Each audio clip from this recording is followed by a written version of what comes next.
Mesdames et messieurs, bonsoir. Soyez les bienvenus pour cette nouvelle édition de notre journal de 22 heures. Au sommaire de l'actualité. À la une dans l'actualité nationale, le président de la République, son Excellence Ismaël Omar Guelleh, est à Korangar, dernière étape avant sa tournée. Et enfin, dans l'actualité internationale, l'OMS appelle l'Afrique à se réveiller face à la progression du coronavirus. C'était les titres. Merci si vous nous rejoignez. Ultime étape du dialogue citoyen initié par le président de la République, son Excellence Ismaël Omar Guelleh, avec ses compatriotes des régions de l'intérieur. La localité obokoise de Korangar a accueilli à son tour ce matin, dans la joie et la ferveur, le chef de l'État. Située au nord-est du pays, non loin des îles touristiques de Razian, la localité de Korangar tire son atout principal de son accès à la mer. C'est pourquoi, sous l'impulsion directe du président de la République, l'État djiboutien a mis son soutien au développement social de cette localité sur des projets liés à l'exploitation des ressources halieutiques, l'attribution en 2019 d'une vingtaine d'embarcations et le parrainage d'une série de formations dans le domaine de la pêche sont certains des efforts engagés.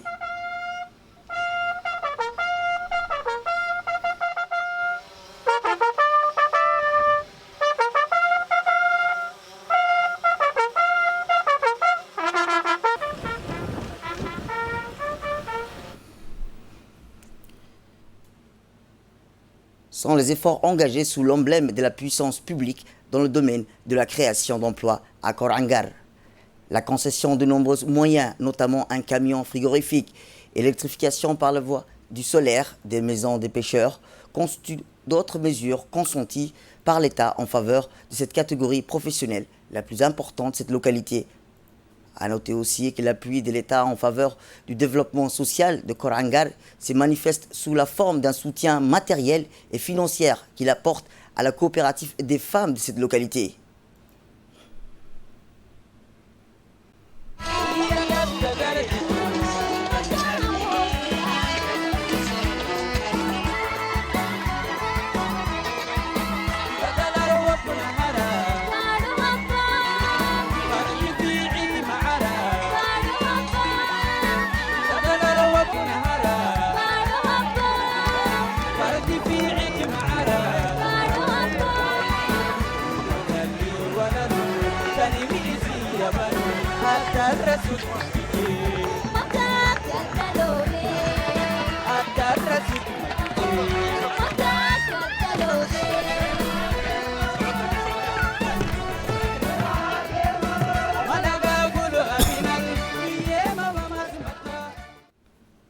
Korangar signe la fin d'un long périple du chef de l'État qui aura sillonné l'ensemble des régions de l'intérieur du pays dans le double objectif d'évaluer la portée de l'action entérinée sous son leadership politique et d'enregistrer les aspirations et besoins concrets de ses compatriotes en vue de l'adoption des décisions pragmatiques qui s'inscrivent dans le droit fil de l'expérience directe et du recoupement opéré sur le terrain.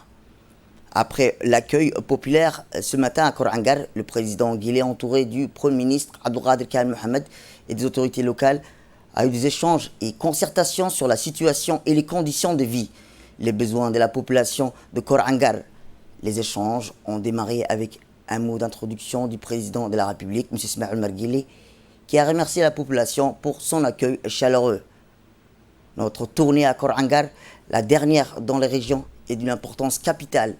Pour nous, a-t-il dit, avec des rencontres et des échanges avec tous les acteurs de la société civile de Korangar, les jeunes, les hommes et les sages. Nous voulons que vous partagiez avec nous vos satisfactions, mais aussi vos besoins.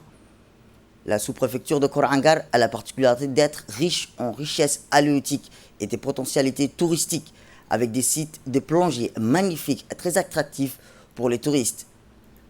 Déjà, des promoteurs chinois ont lancé un projet touristique à Razian, et j'ai la ferme conviction, a dit le président, que cela va profiter à la population de la sous-préfecture. Il a exhorté à accompagner les projets de développement en accueillant les initiatives d'investisseurs et la concrétisation des projets en cours aura un impact positif sur le développement de Korangar.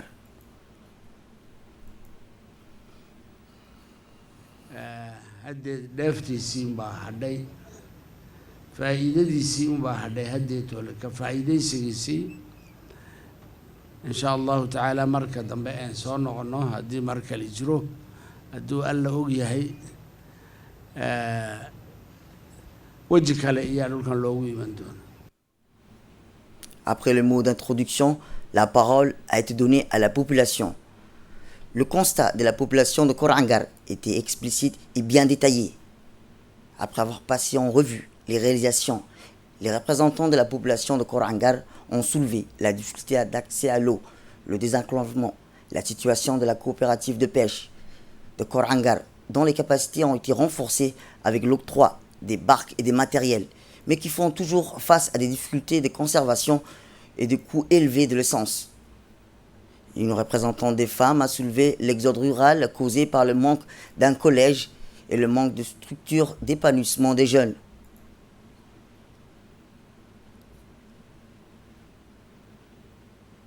Dans sa réponse, le président de la République, M. Ismaël Omar Guelleh, a annoncé que le problème à l'accès à l'eau sera résolu avec la réalisation d'un forage à Bozali et le projet de Bissidouri qui va alimenter toute la côte. La situation sanitaire sera assainie avec la mise en disposition d'une ambulance destinée à la localité de Korangar. Le réseau sera réhabilité et installé dans moins d'une semaine. Et pour le collège, nous allons étudier les conditions qui nous permettent de concrétiser ce projet.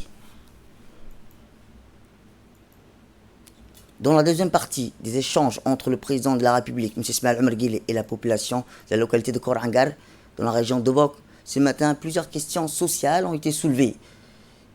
Les ressortissants de Korangar d'une petite fille de 3 ans malade qui nécessite des soins et une prise en charge de la famille. Nomade en majorité, la population a sollicité un renforcement des capacités de l'antenne vétérinaire pour les soins de bétail du secteur. Dans sa réponse, le président a promis d'étudier les cas de licenciement abusif et de prendre en charge certains cas. Quant à la fille du petit malade, des soins lui seront prodigués et de trouver un emploi dans le secteur de Korangar. La sous-préfecture de Korangar, la fin d'un long périple du chef de l'État dans la région de l'intérieur, qui a permis d'évaluer l'impact des projets de développement, d'écouter les doléances nouvelles et les aspirations et besoins concrets en vue d'apporter des corrections pragmatiques. Après avoir clôturé la séance des échanges avec les représentants de la population de Korangar, le président de la République, son Excellence Ismaël Omar Guelleh, a clôturé la réunion. Nous avons fait un large tour, a-t-il dit, d'horizon sur l'impact des réalisations socio-développement de Korangar, les nouvelles doléances de la population, dont certains ont solutionné sur place. Des instructions ont été données pour satisfaire la population de Korangar. Nous avons tenu cette séance à Korangar comme dans les autres régions, dans l'objectif d'améliorer les conditions de vie de nos concitoyens, a conclu le président de la République. Comme d'habitude, la séance de rencontre a été clôturée par les 2 A d'un sage de Korangar.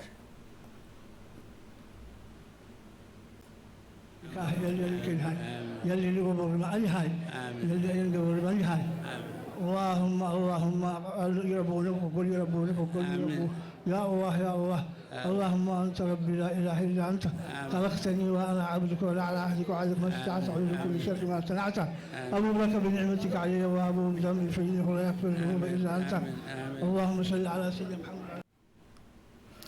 A noter par ailleurs que l'issue de sa rencontre avec la population de Korangar, le président de la République, M. Ismaël Omar Guelleh, a mis son profit son déplacement dans la région pour se rendre dans la localité voisine de Raziane afin de s'enquérir de visu l'état d'avancement des travaux relatifs à la construction de complexes hôteliers dans ce fief touristique. À l'instar des autres régions de l'intérieur, une rencontre d'échange et de concertation a eu lieu hier après-midi au chef-lieu entre le président de la République et les notables et les chefs coutumiers de la région de Bok. En effet, cette séance de débat et de formulation des doléances a donné l'opportunité aux chefs coutumiers et représentants des différentes localités de présenter sans équivoque les préoccupations au quotidien et les difficultés rencontrées dans les localités respectives, l'eau, la santé, l'éducation. La route était au cœur des discussions fructueuses que le chef de l'État a eu avec les chefs coutumiers de la région. Le président de la République a tout d'abord introduit l'objet de sa tournée régionale qui vise à écouter, échanger avec les concitoyens afin de recadrer les différentes réformes entreprises de développement socio-économique du pays. Et c'est pour permettre d'améliorer les conditions de vie de la population, a souligné le chef de l'État.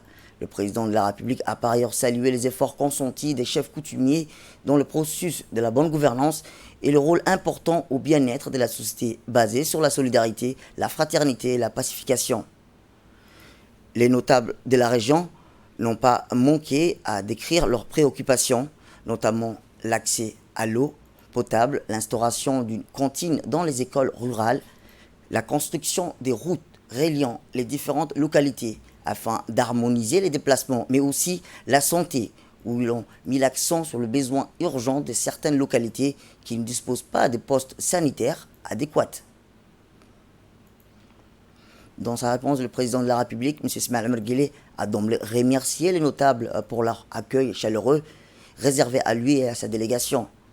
Le chef de l'État a salué l'engagement et les efforts louables des chefs coutumiers, tout en louant la manière jugée objective et constructive dont les notables expriment devant son président afin de trouver une solution optimale à leurs préoccupations. L'eau, la santé et l'éducation, la route sont tous nos priorités depuis l'accession de l'indépendance du pays, a rappelé le président de la République, sans oublier les multiples efforts de lui et de son gouvernement entrepris sur ce domaine. Le gouvernement n'a cessé d'augmenter les efforts pour réduire les souffrances de nos concitoyens liées au manque d'eau potable. Le gouvernement a réalisé plusieurs forages dans les localités. Mais nous devons répondre et continuer la lutte contre la soif, a souligné le chef de l'État. D'autre part, le président de la République a donné son avis favorable des recommandations liées de mettre en place des cantines aux établissements scolaires ruraux dans certaines localités ne possédant pas. Et le président de la République, M. Ismaël Omar Guelleh, a également donné son avis favorable à la doléance formulée par les chefs coutumiers, notamment la construction de routes goudronnées ou des pistes. Le chef de l'État s'est dit convaincu de transférer des compétences de l'agence djiboutienne des routes pour entamer ici, la région d'Obok, des travaux de réhabilitation et de construction des routes dans les localités de la région. Il a mis l'accent de renforcer tous les dispositifs nécessaires de lancer des travaux de réhabilitation et de construction de routes dans la région d'Obok. Revenons à Djibouti où le ministre de la Santé, M. Mohamed Ouarsama Dirie, a reçu dans son cabinet le directeur général de la CAC International Bank, Ahmed Hamid, dans le cadre de la réception d'un chèque de 20 millions de francs octroyé par la banque en soutien aux efforts de la riposte contre le coronavirus. Le ministre de la Santé a qualifié l'engagement de la banque d'actes patriotiques qui renforcera la capacité de son département à faire barrage au coronavirus. Il a par ailleurs souhaité que les entreprises du secteur d'emboîter le pas dans la mobilisation des fonds qui conditionnent le plein succès au plan national de riposte contre le coronavirus à Djibouti. Dans son allocution, le ministre de la Santé, M. Mohamed Ouarsama Dirie, a remercié le directeur général de la CAC International Bank, en son nom propre et au nom du gouvernement djiboutien, pour cette donation précieuse qui intervient à un moment propice.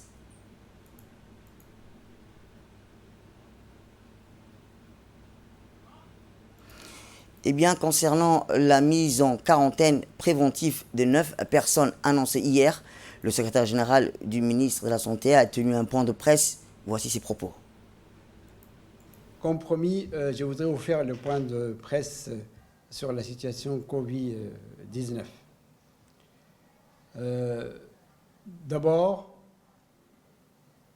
le contingent des forces spéciales espagnoles sous quarantaine stricte a quitté le territoire national aujourd'hui à 12h40 avec à son bord l'ensemble de 22 militaires à travers le couloir sanitaire sécurisé mis en place par les autorités de Djibouti.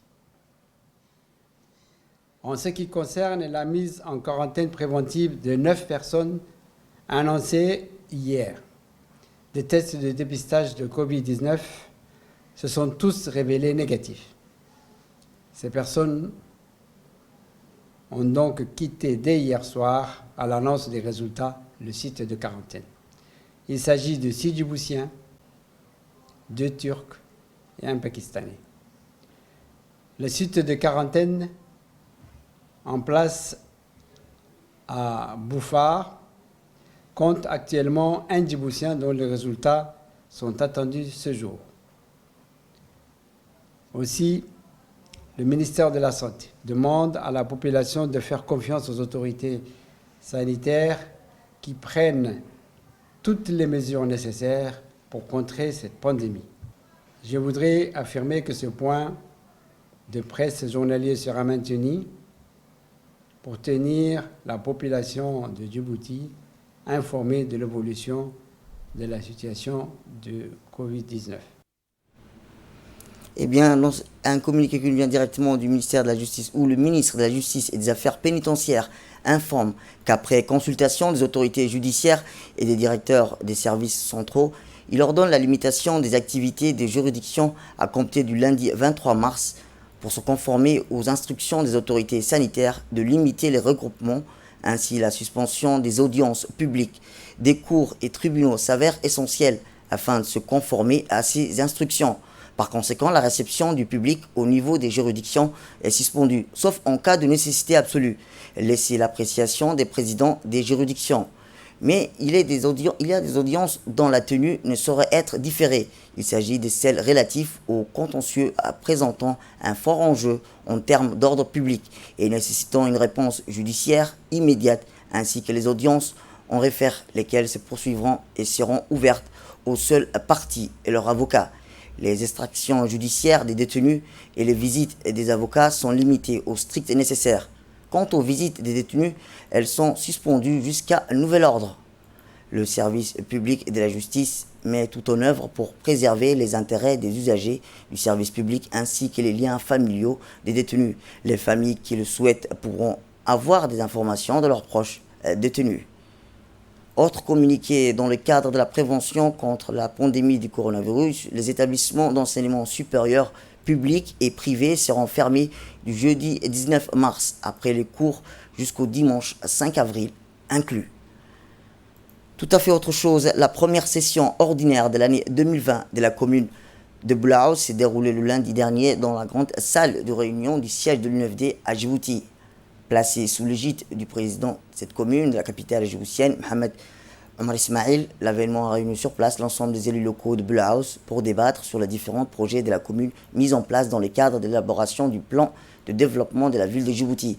Cette rencontre organisée par la commune de Boulaouz a vu la participation du secrétaire général du secrétaire d'État chargé de la décentralisation, Mohamed Issa Farraj, de la maire de la ville de Djibouti, également président du Conseil national des collectivités locaux, Fatouma Awal Ousmane, et la secrétaire générale de l'Union nationale des femmes djiboutiennes, Fatouma Moussa Abdi, et de plusieurs femmes parlementaires, des sous-préfets des 3 arrondissements de cette commune, des présidents des conseils des différents quartiers de ce secteur.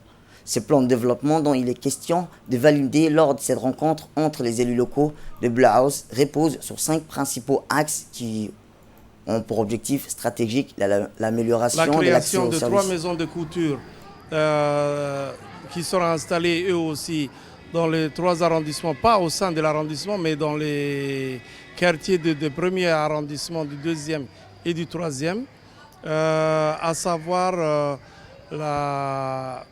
le financement des bourses de 100 filles pour l'obtention du permis de conduire.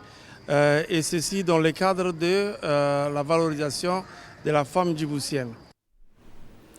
Le directeur général, actualité internationale à présent, le directeur général de l'Organisation mondiale de la santé a qualifié le nouveau coronavirus d'ennemi de l'humanité et a lancé un avertissement aux pays africains. Les autorités sanitaires mondiales ont appelé l'Afrique à se réveiller face à la menace du nouveau coronavirus.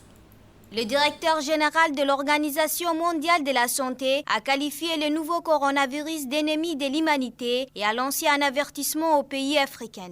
Les autorités sanitaires mondiales ont appelé l'Afrique à se réveiller face à la menace du nouveau coronavirus, soulignant que les continents devaient se préparer au pire. Plus de 200 000 cas ont été signalés à l'OMS et plus de 8 000 personnes ont perdu la vie, dont un enfant, a déclaré ce mercredi le directeur général de l'Organisation mondiale de la santé, lors d'une conférence de presse virtuelle, soulignant que plus de 80% des cas ont été recensés en Europe et dans le Pacifique occidental. Mais le patron de l'OMS a une fois de plus demandé à l'ensemble de la communauté internationale de se mobiliser, insistant que sur le fait que l'Afrique devrait se réveiller, mon continent devrait se réveiller. Le meilleur conseil pour l'Afrique est de se préparer au pire et de se préparer dès aujourd'hui, a également lancé Tedros Adhanom. Le 11 mars, l'OMS avait qualifié l'épidémie du Covid-19 de pandémie, poussant de nombreux pays à prendre des mesures exceptionnelles. Ce coronavirus constitue une menace sans précédent, a ajouté le patron de l'institution ce mercredi. Mais c'est aussi une occasion sans précédent de nous rassembler contre un ennemi commun, un ennemi de l'humanité. L'Afrique a été tardivement affectée par la pandémie, mais le nombre de cas a rapidement augmenté. On comptait mardi 17 mars avant minuit 462 cas sur l'ensemble du continent. Et enfin, la pandémie du coronavirus a tué 475 personnes en Italie. Dans les dernières 24 heures, le pire bilan enregistré dans un seul pays et en une journée, a annoncé la protection civile. La pandémie de coronavirus a tué 475 personnes en Italie dans les dernières 24 heures. Le pire bilan enregistré dans un seul pays en une journée, a annoncé la protection civile. Désormais, ce sont près de 3000 personnes qui ont perdu la vie en Italie en raison de cette maladie. Un bilan très proche de celui de la Chine, plus de 3200 morts, d'où est partie la pandémie. Les services sanitaires italiens ont enregistré 4207 nouveaux cas dans les dernières 24 heures, un chiffre là encore jamais atteint auparavant. Bergame, la région de Milan, est l'une des villes les plus touchées d'Italie par l'épidémie de coronavirus. L'Italie tutoie désormais les 3000 morts, un chiffre qui devrait encore augmenter et pourrait maintenant dépasser celui de la Chine. Le système de santé de Lombardie, pourtant l'une des régions les plus riches du pays, est plus que jamais au bord de la rupture. La Toscane, les Piémont et les Vénétis sont également durement impactés. 300 nouveaux cas ont été déclarés ce mercredi. C'est la fin de cette édition. Merci à vous de l'avoir suivi et restez avec nous pour la suite de nos programmes télévisés et bon week-end à vous.